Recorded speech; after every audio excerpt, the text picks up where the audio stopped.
ট্যাগলাইনে Lionel মেসিকে দেখছেন, এবং যে কথাটা আমি লিখেছি, যেই বিষয়ে আলোচনা, এই ঘটনা ঘটতে যাচ্ছে, এই ঘটনা ঘটবে 4 বছরের মধ্যে। এই ঘটনা যখন ঘটবে, যখন আমরা যদি হায়াত থাকে বিশ্বকাপটা যদি দেখতে পারি, 2030-এর ওয়ার্ল্ড কাপ, যেটার আবার স্বাগতিক হিসেবে আর্জেন্টিনার নামও রয়েছে, আমার কাছে মনে হয় লিওনেল মেসির আরো একটা ঝলক দেখার অপেক্ষা এট দ্য এজ অফ 43। কেন এই আলোচনা করছি আমি? মোটামুটি শর্টকাটের মধ্যে আলোচনাটা করার চেষ্টা করব।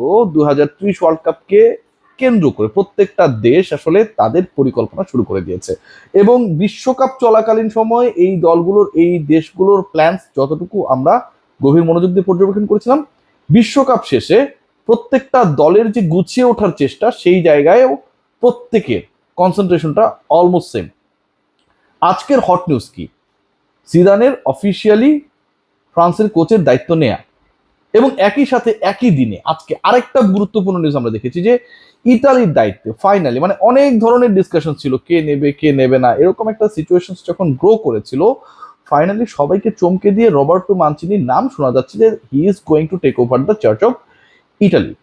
আমরা যদি ঠিক দুদিন পিছনে যাই, আর্জেন্টিনা লিওনেল মেসি 2030 বিশ্বকাপে, লিওনেল মেসির অংশগ্রহণ আরো একবার, লিওনেল মেসি বিশ্বকাপে খেলবেন এবং তার ক্যারিয়ারে সপ্তমবারের মতো, পুরো সমীকরণটা আসলে মিলে যায়। খেয়াল করে দেখুন যে 2030-এর বিশ্বকাপে লিওনেল মেসির অংশগ্রহণের কথা একটু দূরে সরিয়ে রাখুন, আমি পরে মিলিয়ে দিচ্ছি। আর্জেন্টিনার কোচের দায়িত্বে কে থাকবেন? আর্জেন্টিনার কোচের দায়িত্বে এখন পর্যন্ত আর্জেন্টিনার ইতিহাসের সবচেয়ে সফল কোচ, আপনাকে মানতেই হবে। হয়তো তার ট্যাকটিক্স নিয়ে, প্ল্যানস নিয়ে আপনার অনেক ধরনের দ্বিমত থাকতে পারে, বাট ডেফিনেটলি সেই ব্যক্তিটা লিওনেল স্ক্যালোনি। সিগনেচার করেছেন 2030-এর বিশ্বকাপ পর্যন্ত উরুগুয়ে, আর্জেন্টিনা, প্যারাগুয়ে, এবং শেষ পর্যন্ত যে বিশ্বকাপ মরক্কো এবং স্পেনে গিয়ে শেষ হবে, সেই বিশ্বকাপে দায়িত্বে থাকছেন। লিওনেল মেসির আপডেটটা কি? লিওনেল মেসি ক্রিস্টিয়ানো রোনালদোকে যেমন বিদায়ী ম্যাচ খেলানোর জন্য পর্তুগাল উঠে পড়ে লেগেছে, লিওনেল মেসির আপডেটটা ডিফারেন্ট। নেইমার যেমন বলেছেন তিনি আরো কিছুদিন খেলতে চান, লিওনেল মেসির আপডেটটা ডিফারেন্ট। এখন পর্যন্ত লিওনেল মেসি তার রিটায়ারমেন্ট নিয়ে প্রকাশ্যে কোনো ধরনের বক্তব্য করেনি after losing the final against Spain. সবশেষ বিশ্বকাপে স্পেনের বিপক্ষে হারার পরে লিওনেল মেসিকে নিয়ে অনেক স্পেকুলেশনস হয়েছে, অনেক ইকুয়েশনস সামনে এসেছে, but Lionel Messi himself didn't say anything regarding his retirement. What about Scaloni? Lionel Scaloni, যিনি 2030 বিশ্বকাপে আর্জেন্টিনার কোচের দায়িত্বে আরো একবার থাকবেন, 22-এ চ্যাম্পিয়ন করেছেন, রানার্স আপ হয়েছে 26-এ, 30-এও তিনি চার্জে থাকছেন, তিনিও এখন পর্যন্ত নানা কথা বলেছেন, খোলা চিঠি লিখেছেন, বাট লিওনেল মেসির ব্যাপারে, তার প্ল্যানের ব্যাপারে, দ্যাট 2030-র প্ল্যানে লিওনেল মেসি আছে কি নেই, সেই ব্যাপারে কোনো কথা রাখেন। স্ক্যালোনি আপনি ট্রাস্ট করেন আর না করেন, আলটিমেটলি সবশেষ 2 বিশ্বকাপে টিকেই ছিলেন লিওনেল মেসিকে কেন্দ্র করে। লিওনেল মেসির উপর ভর করে Lionel Scaloni, he became the best ever coach, successful coach in the history of Argentina. Totally he dependent on Lionel Messi.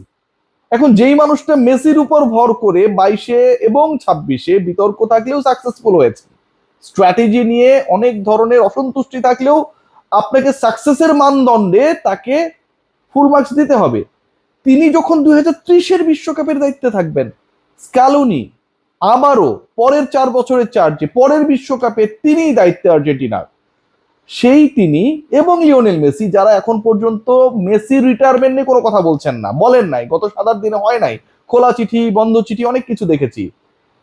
Scaloni কি চাইবেন না মেসিকে আরো একবার খেলাতে? চাইবেন, অনেক কারণ রয়েছে। চোখ বন্ধ করে চিন্তা করুন, Lionel Messi 43, at the age of 43, the way he maintained himself till the World Cup of 2016, আপনার কি মনে হয় যে তার বিকল্প আর্জেন্টিনা দলে রয়েছে? নাম্বার 10-এ খেলবেন, গোল করবেন, এবার 8টা গোল করেছেন, 4টা অ্যাসিস্ট করেছেন, সবচেয়ে বেশি ইফেক্টিভ ফুটবলার ছিলেন, তারই পাওয়া দরকার ছিল গোল্ডেন বল, এই ডিসকাশনস গুলো হয়েছে, this are all past. But Lionel Messi, তিনি যেই ফর্মে ছিলেন, হেঁটে হেঁটে খেলা লিওনেল মেসি, বসে বসে থাকা লিওনেল মেসি, ম্যাচকে মনিটর করা অ্যান্ড দেন সামটাইমস ঝড় তোলা লিওনেল মেসি, 2030-এর ওয়ার্ল্ড কাপেও 43 লিওনেল মেসির বিকল্প আর্জেন্টিনার কাছে এখনো নেই। সো যেহেতু পরের 4 বছরের লিওনেল মেসির বিকল্প এখনো আর্জেন্টিনার হাতে নেই, এবং সেটা হুট করে ক্রিয়েট হয়ে যাবে সেটার সম্ভাবনাও নেই, এবং সেই 2030-এর বিশ্বকাপের দায়িত্বে যখন আবারও লিওনেল স্কালোনি, তিনি যেভাবেই হোক মেসির অংশগ্রহণ এনশিওর করবেন। সো মেসি মেসি আসলে কোন জায়গায় রোল প্লে করবেন? আমার কাছে মনে হয় মেসি আরেকটু নিচে নেমে আসবেন, আরেকটু নিচে, যে জায়গা থেকে তিনি টোটাল ম্যাচটাকে কন্ট্রোল করবেন। স্কোরিং এর জায়গায় লিওনেল মেসি তার মতো করে উঠবেন ঠিকই, বাট নাম্বার 8-এর যে পজিশনটা রয়েছে সেখানটায় Lionel Messi ultimately play make করবেন বলে আমার ধারণা। স্ক্যালোনি নেক্সট 4 ইয়ার্সে লিওনেল মেসিকে এভাবে ইউটিলাইজ করে আলটিমেটলি খেলা যায় কিনা, তার পরিকল্পনার বাস্তবায়নে লিওনেল মেসিকে কতভাবে কাজে লাগানো যায় সেই প্ল্যানটাই করবেন।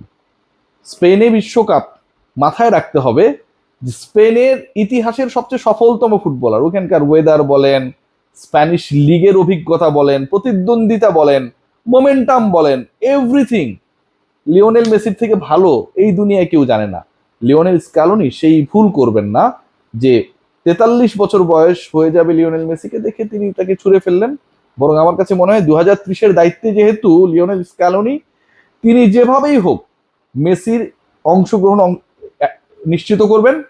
মেসিও খুব ইন্টারেস্টিং একটা ওয়েতে এই মুহূর্তে চলছে, তিনি বলছেন না কবে তিনি রিটায়ার করবেন, how many matches he will play. দলটাকে গুছিয়ে দিয়ে তিনি দায়িত্ব থেকে সরে যাবেন, আর্জেন্টিনাকে গুড বাই বলবেন, এগুলো আমরা শুনছি, মেসির কাছ থেকে শুনছি না, স্ক্যালোনির কাছ থেকে শুনছি না, আশপাশ থেকে ডানে বাম থেকে শুনছি। সো এই দলকে গুছাতে গিয়ে গুছাতে যদি 2 বছর হয়ে যায়, কথার কথা নেক্সট কোপা পর্যন্ত চলে যায়, লিওনেল মেসিকে আর যেভাবেই হোক পরের 2 বছর ওয়েট করিয়ে, গ্রুম করিয়ে, রেডি করিয়ে স্ক্যালোনি যে 2030-এর বিশ্বকাপে খেলিয়েই দেবেন এবং মেসিও যে সেটা খেলে ফেলতেই পারেন, এই নিয়ে খুব বেশি সন্দেহ সংশয়ের জায়গা নেই।